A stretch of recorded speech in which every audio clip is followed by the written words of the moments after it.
Movie Time is brought to you by the Gateway Film Center, 1550 North High Street, Columbus, Ohio. For their details and showtimes online at gatewayfilmcenter.org.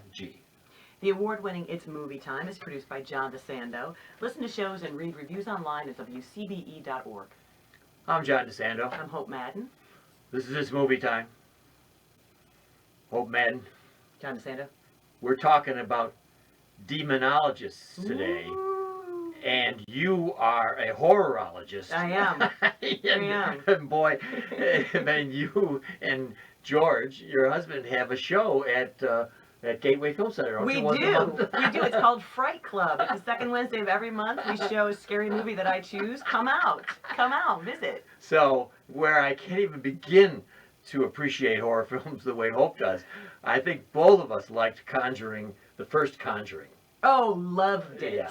And loved so it. It was when I saw Conjuring 2 coming, I was immediately contacting Hope, hoping that she would be able to do the show on Conjuring 2. Mm-hmm. Hope, is it scary or whatever your criteria are? I found it disappointing. Oh. Were you disappointed by it, John? Well, I knew it wasn't as good as the first one. Yeah. Yes. And why? Well, you know what? I think that it's a fine, middling effort. I mean, it's spooky and kind of fun, and they play some of it for laughs, and you know, you like the family, and there are some scary moments. But in the original, there are 2 or 3 moments that are just jump out of your seat, terrifying. Big clapping hands, right? It's and I don't think that they ever come close to hitting that mark with this one, which I also think the story is a little scattered. You know, and that's a great point, because I noticed far fewer jump scares in this than I thought I remembered in the first one. And I thought maybe that was conscious on their part, trying to pull back from the usual tropes, and maybe, but yet, as you're implying, they're dumping. This is like garbage heap of horror film tropes. Yeah. They thought every other scene is. There are so James Wan, who directed it, Yes. directed the original. He also directed the original Saw. He, as you can tell, especially in the original Conjuring, he is a master of these long shot, creepy camera. Oh yeah. You know, and tracking. You know, and sort of training your eye to always be looking what's in that shadow, like what's in that empty window. You know, Yes. and so you're always on edge and waiting, and he knows when to punctuate that with a jump scare. I mean, it's old fashioned horror filmmaking, Yeah, but he is. does it really masterfully. But I think for me, the difference between the original and this one, in the original, what he did beautifully was he did not rely on CGI. He used practical effects. Yeah. And in this one, as much as, believe me, nobody is more frightened by a scary nun than, right? 12 years of Catholic school. Nuns are scary. Nuts all right? for you, because that's my full thesis on this.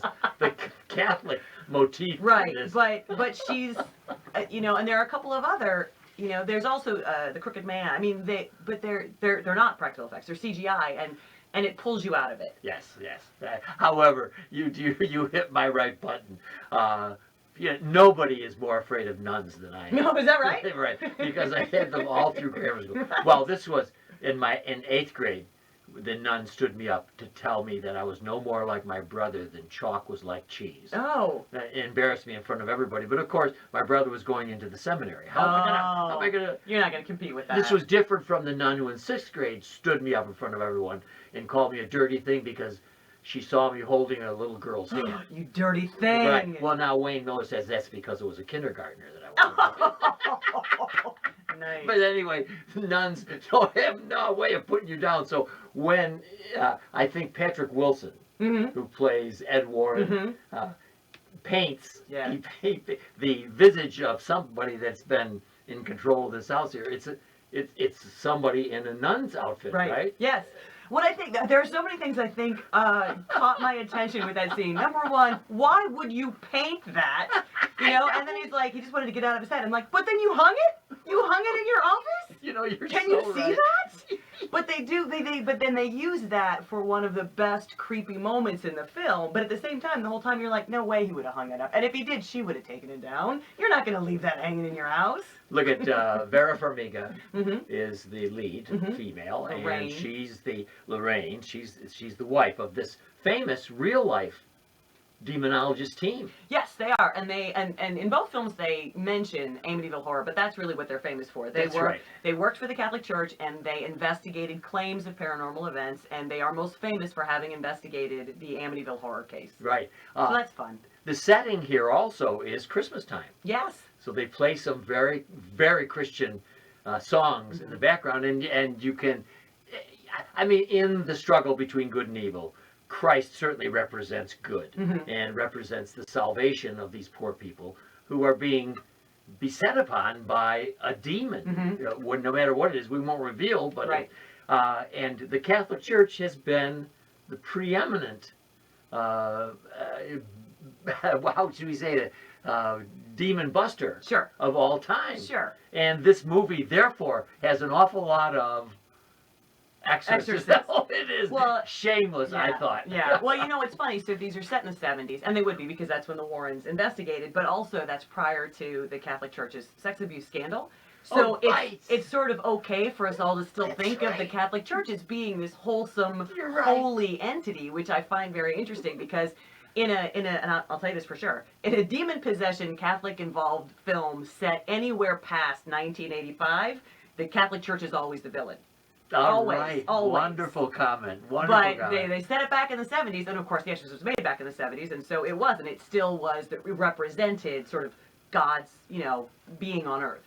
And, when you think about how important The Exorcist was in all of this, and for me, as much because I went to Georgetown, and those long steps. Oh my God! I've walked down those many times. That's so awesome. Right. So all of this has the feel of Catholicism on the brink of going bad. Right. I mean, even in that film, I couldn't quite be sure it was a Max Mancito or somebody who wasn't exactly right. There was something off all about it that represented to me what at that time I didn't understand about the Catholic Church. And it wasn't quite in center. It was and I think Jason Patrick's excuse me, I'm not going to even say it's Jason Patrick's.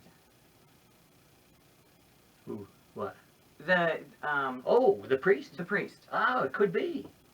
Anyway, the priest. He's struggling with even remaining in the church. Let's go back so you can say the priest. Okay. The priest who's doing the young priest. Father Karras. I'll say Father Karras. Father Karras. Great. Go ahead. But even Father Karras, the main priest in the film, he's struggling with even staying in the church. He's also a psychologist, and he has trouble sort of separating the two, Catholicism, right. and that's something that the demon really preys on. I'm an old altar boy father. Give me, it's because you're right. I think that even then, sort of there are chinks in the armor that right, were pretty evident. There are. The film is Conjuring 2. We're not talking anymore about it because I don't want to get any more scared than I am right now.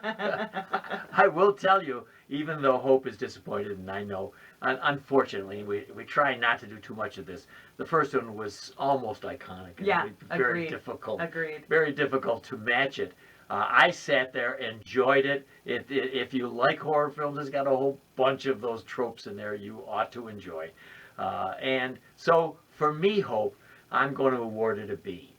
I think that it's an enjoyable film, and I actually think for people who don't like horror movies, it might be a good one, because it's one of those fun, spooky films without being super bloody or, terrifying, or it's like a fun, spooky film.